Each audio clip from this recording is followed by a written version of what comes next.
সরকারকে বলবো গণতন্ত্র মেনে নিন, নির্বাচন মেনে নিন, রোডম্যাপ ঘোষণা করুন, বাংলাদেশের মানুষের অধিকার ফিরিয়ে দিন, তারা যেন একটা ভোট তার পছন্দের প্রার্থীকে দিতে পারে।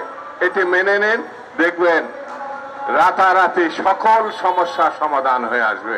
কারণ আপনাদেরকে ক্ষমতায় আমরা বসিয়েছি, বিএনপি বসিয়েছে। 24-এর গণঅভ্যুত্থান হাসিনার স্বৈরতন্ত্রের বিরুদ্ধে, গণতন্ত্রের পক্ষে। এটি যদি বুঝতে এই সরকার ব্যর্থ হয়, এর থেকে দুঃখজনক ঘটনা আর দ্বিতীয়টা থাকবে না।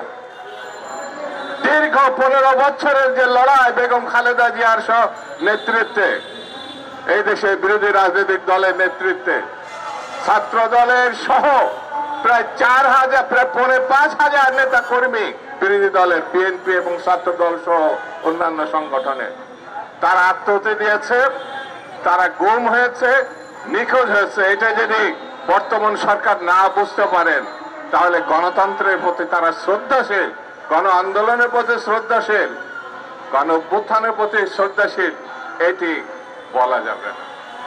সেই জন্য আমি বক্তৃতা সংক্ষেপে বলি, RICL TMX, যুগের পর যুগ স্থাপনা থাকে মজবুত।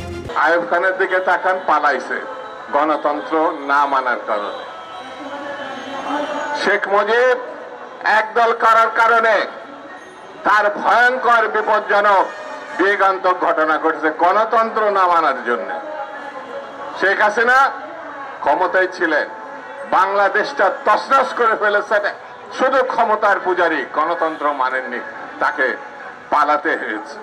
আমি সরকারকে বলবো গণতন্ত্র মেনে নিন, নির্বাচন মেনে নিন, রোডম্যাপ ঘোষণা করুন, বাংলাদেশের মানুষের অধিকার ফিরিয়ে দিন, তারা যেন একটা ভোট তার পছন্দের প্রার্থীকে দিতে পারে। এটি মেনে নিন, দেখবেন রাতারাতি সকল সমস্যা সমাধান হয়ে আসবে। আর এটা যদি মানতে না পারেন, তাহলে বুসকাবাসকে বেঁধে রাখা ভালো। এই কারণে গণতন্ত্রের কোনো বিকল্প নাই। গণতন্ত্র ভোটাধিকার না আসলে পরিণতি অতীতের মতো হতে পারে। এই কথা আপনাদের বলতে আমাদের খারাপ লাগে, কারণ আপনাদেরকে ক্ষমতায় আমরা বসিয়েছি, বিএনপি বসিয়েছে, ছাত্র জনতা বসিয়েছে। এই কথা আমাদের বাধ্য হয়ে বলতে হয়। এই বিষয়টি আপনারা মাথায় নেবেন। আবার আপনাদের ধন্যবাদ, সাংবাদিক বন্ধুদের ধন্যবাদ, আজকের উদ্যোক্তাদের ধন্যবাদ জানিয়ে আমি আমার বক্তব্য শেষ করছি। খুদা হাফেজ। বাংলাদেশ জিন্দাবাদ।